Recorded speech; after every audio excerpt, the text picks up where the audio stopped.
అల్లు అర్జున్ మామగారైన చంద్రశేఖర్ రెడ్డి గారికి రేవంత్ రెడ్డి గారు హ్యాండ్ ఇచ్చారా? అంటే భువనగిరి టికెట్ ఇస్తా అని హామీ ఇచ్చారు, కానీ ఇప్పుడు ఆ టికెట్ ఇవ్వట్లేదు అని చెప్పేసి అయితే వార్తలు వస్తున్నాయి. మరి ఈ అంశాన్ని మనకి ఇంకా వివరించడానికి మనతో పాటు ఉన్నారు ప్రముఖ సినీ క్రిటిక్ దాసరి విజ్ఞాన్ గారు. నమస్కారం. నమస్తే.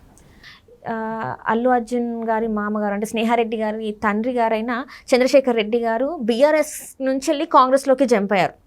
అది కూడా ఎలా అంటే మన భువనగిరి టికెట్ ఇస్తాన్ని హామీ ఇవ్వడం వల్లనే కాంగ్రెస్లోకి వచ్చినట్టు మనకి వార్తలు వచ్చినాయి. కాకపోతే ఈ రోజు తనకి భువనగిరి టికెట్ రావట్లేదు అని కూడా మనకు వార్తలు వస్తున్నాయి. మరి ఇది ఎలా చూడాలి? కంచర్ల చంద్రశేఖర్ రెడ్డి గారు అందరు చేసే తప్పు ఇది ఒకటే. వీళ్ళు ఏంటంటే సరే పలానా నియోజకవర్గం నుంచి టికెట్ ఆశిస్తున్నారు, డన్, ఆ పార్టీ ఇవ్వలేదు కదా అని చెప్పేసి పక్క పార్టీలోకి వచ్చావు. నువ్వు వచ్చిన పార్టీ ఏంటి? కాంగ్రెస్ పార్టీ. అది ఒక నేషనల్ పార్టీ. దాంట్లో భూమి పుట్టక ముందు నుంచి జనాలు ఉన్నారు, చాలామంది సీనియర్లు ఉన్నారు. కాంగ్రెస్ పార్టీ ఈ రేవంత్ రెడ్డి గారి విషయంలో, శర్మిల గారి విషయంలోనే ఈసారి కొత్త డెసిషన్స్ తీసుకుందే తప్పితే తన కానీ ఆ పార్టీకంటూ కొన్ని సిద్ధాంతాలు ఉన్నాయి. సీనియర్లు తర్వాత సీనియర్లు ఎవరో ఒకరు ఆ పార్టీకి సంబంధించి అక్కడ ఎప్పటి నుంచో పనిచేసే వాళ్ళకు గుర్తింపు ఇవ్వాలని మినిమం కోరుకుంటారు. నువ్వు టక్కున కొత్త పార్టీలోకి వచ్చావు. రాగానే నాకు మెయిన్ వీళ్ళకి అయితే మల్కాజ్గిరి లేదా భువనగిరి. మల్కాజ్గిరి సరే, భువనగిరి వదిలేయి, మల్కాజ్గిరించుకుంటే మాట్లాడదాం. భువనగిరి నుంచి కూడా మాట్లాడుకోవాలి, అది కూడా మంచి నియోజకవర్గమే. యాదాద్రి ఉంది మధ్యలో. అయితే అది కావాలంటే ఎట్లా? అది ఎంత పెద్ద నియోజకవర్గం, దానికి ఎంతమంది పోటీ. మైనంపల్లికే దక్కల పాపం, ఆయన అదాశపడే వచ్చాడు. అంటే ఈవెన్ వీళ్ళకి ఏంటంటే ఒక పార్టీలోకి చేరాము అనుకుంటే ముందు అది ఏ పార్టీలో చేరుతున్నామో కనుక్కోండి. అక్కడ ఆల్రెడీ ఆశావాహులు బోల్డ్ అంత చాలా మంది ఉన్నారు. అంటే కింది స్థాయి నుంచి వెళ్ళి వాళ్ళు కార్యకర్తలుగా ఉండి ఆ తర్వాత ఎమ్మెల్యేలు ఎమ్మెల్సీగా అయిన వాళ్ళు చాలా మంది ఉంటారు. వాళ్ళని కాదని ఎంతో ఏంటి ఇయర్స్ నుంచి వెళ్ళి కష్టపడిన వాళ్ళని కాదని వీళ్ళు వలస వచ్చిన వాళ్ళకి టికెట్స్ ఇవ్వడం ఎంతవరకు కరెక్ట్ అంటారు? ఇప్పుడు పోనీ నల్లటప్ప పార్టీలలో చేరాలనుకుంటే కొన్ని ఉంటాయి. ఇప్పుడు పవన్ కళ్యాణ్ పార్టీ ఉంది, తలాతో లేని పార్టీ, అందులో చేరు. నువ్వే నిన్ను అదే కాళ్ళు గడి నెత్తిన జల్లుకొని పిలుస్తాడు. ఫర్ ఎగ్జాంపుల్ అంటే ఇప్పుడు ఏపీలో ఉన్నాడు, ఇన్కేస్ తెలంగాణలో ఉంటాం, మొన్నట్లా పోటీ చేసి ఏదైనా కథ పడితే లేదు అంటావా, పోనీ బీజేపీలో చేరు. అక్కడ ఎక్కువ మంది నాయకులు లేరు, ఆశావాహులు ఉన్నప్పటికీ పేరు పొందినటువంటి నాయకులు ఎక్కువ మంది లేరు, అందులో చేరు. లేదు అంటావా, ఆయన ఏంది ఇంకో party Praveen Kumar party, BSP పార్టీలో ఇప్పుడు అట్లాంటి పార్టీలో ఉంటే అందులో చేరు. లేదు అనుకుంటే ఇండిపెండెంట్గా ఇప్పుడు నీకు అంత సత్తా ఉంటే, నీకు మీద నీ కాన్ఫిడెన్స్ ఉంటే ఇండిపెండెంట్గా చేయి. పక్క పార్టీకి వెళ్ళి నువ్వు ఆశపడ్డమే తప్పు. ఫస్ట్ ఆఫ్ ఆల్ అంటే నీ మీద నీ కాన్ఫిడెంట్ లేదా? పార్టీ అన్నుంటేనే నువ్వు గెలుస్తావా? అంటే రేవంత్ రెడ్డి గారు హామీ ఇచ్చారు, జాయిన్ అయినా ఎందుకు ఇస్తాను? నువ్వు ఇప్పుడైతే రా పార్టీకి, తర్వాత చూస్తాం. ముందు ఉన్నోళ్ళని చక్క పెట్టుకోవాలి కదా. నువ్వు రాగానే నీ green carpet, red carpet, yellow carpet, gold carpet వేసేసాను అనుకో, మరి ఉన్నోళ్ళందరూ ఆ వెనక డోర్ నుంచి వెళ్ళిపోరు, వెళ్తారుగా. మరి వాళ్ళని కాపాడుకోవాలి, నిన్ను కూడా పిలుచుకోవాలి. నిన్ను పిలుచుకోవాలంటే అంటే అఫ్కోర్స్ నిన్ను తిరస్కరించాను నేను.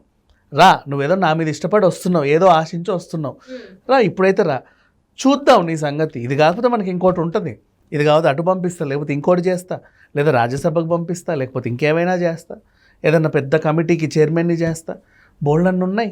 అట్లా కాకుండా లేదు నాకు ఇదే కావాలి, నేను ఎక్కడి నుంచి ఇట్లాగే ఉండాలి, నేను ఎంపీ స్థానమే కావాలి, అది కూడా మల్కాజ్గిరే కావాలి లేదా భువనగిరే కావాలి, నేను నీ దగ్గరకు వస్తున్నా, నాకు ఇవ్వు వెంటనే అంటే ఎందుకు ఇస్తారు? అండ్ ఇంకొకటి వీళ్ళు కొత్త పార్టీలకు వెళ్ళినప్పుడు ఎప్పుడు మరీ అత్యాశకి వెళ్ళొద్దు. అంటిలండి అన్నది నీ దగ్గర డబ్బు ఉంటే ఉండని, వాళ్ళకి కావాల్సిన నీ డబ్బు కూడా కాదు. ఎందుకంటే పార్టీ రెప్యుటేషన్ పోతుంది. వచ్చిన కొత్తోడికల్లా తీసేసుకుంటే ఇప్పుడు అప్పట్లో రేవంత్ రెడ్డిని ఏమన్నారు, డబ్బులు తీసుకొని ఎమ్మెల్యే టికెట్లు అమ్ముకుంటున్నాడు అని చెప్పేసి ఒక నిందేశారు. అది నిజమైపోతుంది కదా. అంటే నేను ఇవ్వలేను, పార్టీ సీనియర్ని నేను ఎప్పటి నుంచో 30 ఏళ్ళ నుంచి సర్వీస్ చేస్తున్నాను, నాకు ఇవ్వకుండా వాడు 10 సూట్ కేసులు ఇవ్వగానే వాడికి ఇచ్చేసాడని ఈయన చెప్పుకోడు. ఆ పేరు ఎందుకు రావాలి? ఆ పేరు వచ్చింది అంటే అట్లా పడిపోయి ఒకసారి అట్లాగే కదా పార్టీ మొత్తం తక్కువ స్థాయికి వచ్చేసింది, 2-3 స్థానాల్లో కూడా లేకుండా పోయింది, మళ్ళీ నిలబెట్టుకొచ్చారు. ఈసారైనా దాన్ని కాపాడుకునే ప్రయత్నం చేయాలి అంటే వీళ్ళకి ఇవ్వలేరు యాక్చువల్ చెప్పాలి. ఇకపోతే కంచర్ల చంద్రశేఖర్ రెడ్డి గారి గురించి మాట్లాడుకుంటే పాప ఆయన చాలా మంచోడే.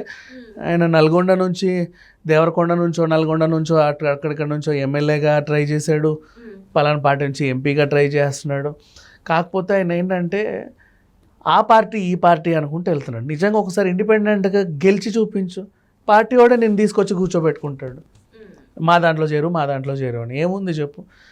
అట్లా కాకుండా నాకు అది కావాలి ఇది కావాలంటే ఆశావాహులు ఉంటారు, వాళ్ళ మధ్యలో వీళ్ళు నలిగిపోతారు, చచ్చినా జరగవు పనులవి. అలానే మళ్ళీ అలిగి నీ పార్టీ నుంచి ఇంకో పార్టీ చూపిస్తే అప్పుడు అరే ఇతని మాట అనవసరంగా మేము వినలేదని వాళ్ళు సిగ్గుపడతారు. జనాలు కూడా మా అన్నని మేము గెలిపించుకున్నామని ధైర్యంగా చెప్పుకుంటారు. ఈయన ఈ పార్టీ ఆ పార్టీ ఆవిడ 30 పార్టీలు తిరిగేసి వచ్చావు అనుకో, లాస్ట్కి ఉన్న పార్టీలు కాదు కదా ఊరోళ్ళు కూడా దగ్గర రానివ్వరు. అంటే ఇప్పుడు చూస్తుంటే ఇలాంటివి ఇట్లా వలసలు వచ్చిన వాళ్ళకి వీళ్ళకి ప్రియారిటీ ఇస్తే కింది స్థాయి వాళ్ళ అంటే వాళ్ళు కూడా అరే ఎందుకు ఉండాలి ఈ పార్టీలో, ఎప్పుడు ఫస్ట్ నుంచే చేస్తున్నాం, మేము ఎంతో కష్టపడుతున్నాం పార్టీ ఎదుగుదల కోసం అని చెప్పేసి వాళ్ళు ఇంకా పక్కదా అంటే వేరే పార్టీలు వాళ్ళు చూసుకునే అవకాశం ఉంది కదా. 100% వెళ్ళిపోతారు. ఇప్పుడు పిఠాపురం సంగతి ఏమైంది? ఆ పవన్ కళ్యాణ్ తీసుకొచ్చి అక్కడ పెట్టినందుకు ఆ జనసేన వాళ్ళు కూడా అక్కడ ఇష్టపడలేక వేరే పార్టీలకు వెళ్ళిపోతున్నారు, వైసీపీలో చేరుతున్నారు. అంటే వాళ్ళకి నచ్చట్లా, సంబంధం లేని మనిషి వచ్చి ఇక్కడికి వచ్చి ఎట్లా పడితే అట్లా పోటీ చేసి ఎందుకు ఒప్పుకుంటారు? ఫర్ ఎగ్జాంపుల్ సోనియా గాంధీ వచ్చి తెలంగాణలో ఎక్కడి నుంచైనా పోటీ చేసింది అనుకో, ఒప్పుకుంటారు, యాక్సెప్ట్ చేస్తారు. వై? బికాజ్ నేషనల్ పార్టీ అధ్యక్షుడు అసలు ఇక్కడ నుంచి పోటీ చేయడమే మా అదృష్టంలా ఫీల్ అవుతారు. ప్రియాంక గాంధీ పోటీ చేసిన మల్కాజ్గిరి నుంచి వాళ్ళు అదృష్టంగా ఫీల్ అవుతారు. రాహుల్ గాంధీ పోటీ చేసి అదృష్టంగా ఫీల్ అవుతారు. నువ్వు పక్క పార్టీ వాడికి టికెట్ ఇచ్చి కలుపుకొని వాడి చేతితో టికెట్ ఇచ్చి పోటీ చేయిస్తే అసహించుకుంటారు. అండ్ నెక్స్ట్ మళ్ళీ ఈయన కాన్ఫిడెంట్ ఏంటంటే నాకు అల్లు అర్జున్ ఉన్నాడు కదా, చెయ్యి ఊపడానికి వస్తాడు. ఎవరిది? చంద్రశేఖర్ రెడ్డి గారు. నేను నమస్తే పెడితే నాకు 4 ఓట్లు పడితే, నా అల్లుడు వచ్చి చెయ్యి ఊపితే ఇంకో 4 ఓట్లు వస్తాయి. అట్లా నేను గెలుస్తానేమో అని నాకు ఆశ ఉంది. ఇండిపెండెంట్గా చెయ్యి తప్పే ఉంది అంటే అదంతా ఎందుకు?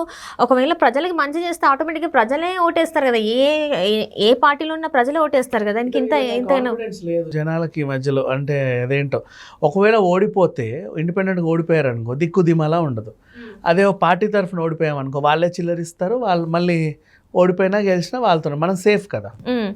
నేను అదే అంటున్నా, ఒకవేళ వీళ్ళు మంచి చేసిన తర్వాత అసలు ఓడిపోయే ఛాన్స్ ఉండదు కదా. మంచి చేస్తే ఓడిపోడు, ఎవడు కూడా ఓడిపోడు. ఖచ్చితంగా వాళ్ళే గెలుస్తూ ఉంటారు. కానీ వాళ్ళకి మంచి చేయాలన్న ఉద్దేశం ఉంటే ఆ కాన్ఫిడెంట్ ఉంటుంది. ఆ ఉద్దేశం లేదు కాబట్టి వాళ్ళకి ఆ కాన్ఫిడెన్స్ కూడా లేదు. అంటే ఇంతవరకు ఏ నాయకుడు కూడా అనిపించలేదంటారా మరి ప్రజలకి మంచి చేయాలి అని? సీరియస్లీ వీళ్ళందరూ అట్లాగే ఉన్నారు. ఇప్పుడు ఒక నిమిషం ప్రజలకు మంచి చేయాలంటే నువ్వు కూర్చున్న చోటే గెలుస్తావు, అంతే కదా.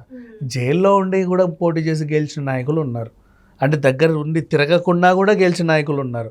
అంటే ప్రజల్లోకి అంతగా చొచ్చుకుపోతే వీళ్ళు కనబడి డబ్బులు పంచి నమస్తేలు పెట్టి ముడ్లు గడిగి పిల్లల్ని ఎత్తుకొని పశువులకి చేయించి ఇన్ని చేసినా సరే అసలు అనుకునే వాళ్ళు ఉన్నారు ఇవాళ రేపు. సో అంటే ఎవడు ఈరోజు ఏ పార్టీలో ఉంటున్నాడో తెలియట్లా, ఎవడు ఏ పార్టీలో చేరుతున్నాడో తెలియట్లా, ఎవడు ఎప్పుడు అలుగుతాడో తెలియట్లా, ఎప్పుడు నవ్వుతాడో తెలియట్లా. అసలు ఇవన్నీ చేసేటోడు